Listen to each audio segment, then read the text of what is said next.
Hello again, welcome to my channel. I'm Angela from artery.com.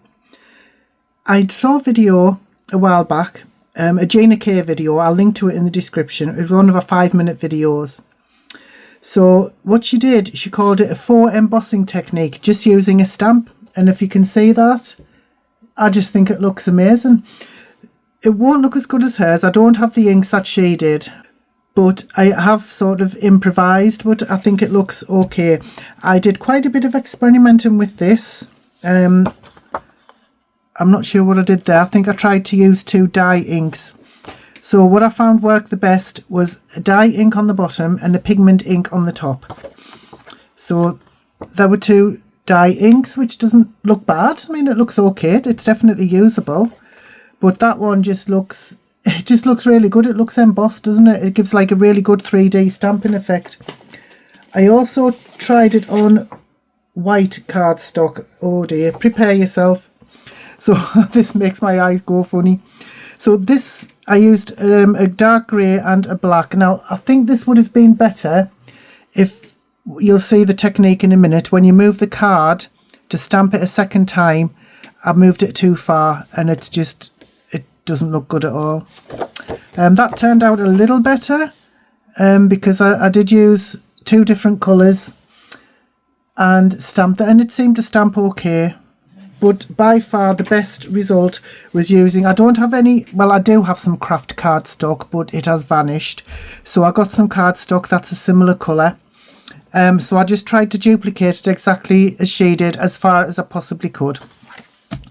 So, oh, I won't use that. That's what I used for the white cardstock. So I don't need those. What I am going to use is a background stamp. Now you can see here there are 2 different ones. You want the one with the solid stamps, the solid images. This one won't work. This one will. I don't have the stamp that she did, but if you have a stamp with sort of a background stamp with solid images like that, then that'll be better for you. Any dye ink would do, I suppose. I'm just using Pecan Pie from Stampin' Up, but if you have any dye ink, you know, it would be fine. And the one thing I will say, although I try to keep my tutorials on an affordable level, you will need a stamping platform for this technique. It will probably be very, very difficult, even impossible, to do this without a stamping platform.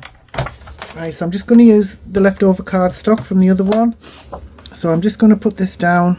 I think I'll put it into the corner. Yes, it will. It's definitely meant to be in the corner. I know some stamping platforms don't have this sort of corner that you can budge the cardstock right up to, and it's best as well if you do have a sticky grid. You don't have to, you can use magnets if you want, but I like to use a sticky grid. I'll link my video about your sticky grid mats in the description below. So just place the background stamp where you want it, pick it up, and the first thing we're going to do is stamp it using the dye ink. Gina chose colours that were very close to the colour of the card. I don't know if that it does seem to make a difference. Like I say, I did quite a bit of experimenting with this, different inks, different cards.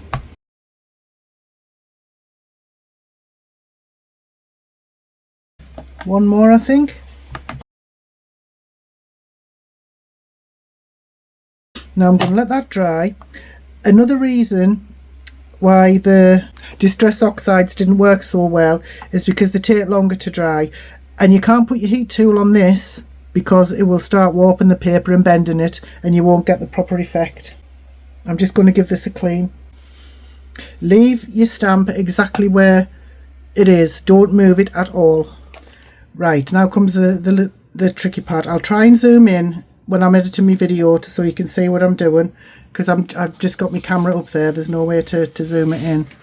So what you do is you take the card and you move it the tiniest amount. I mean barely, so you can barely see the border.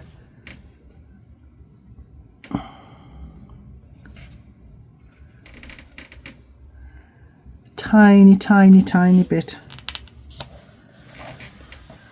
You may not think it's going to make any difference, but it really does. Make sure it's well stuck down. You can see just a tiny border down there and down there. I'll lift it up actually to see if you can see it.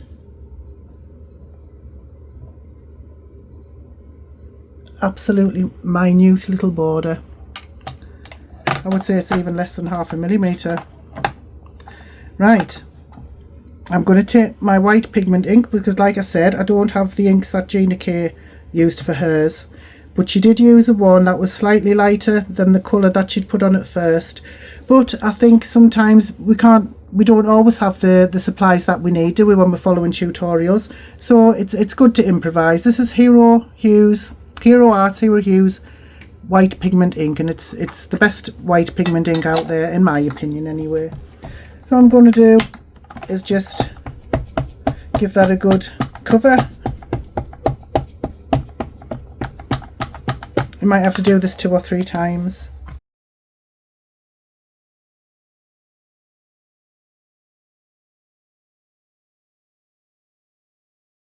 Whoops. Right, I'll do it one more time.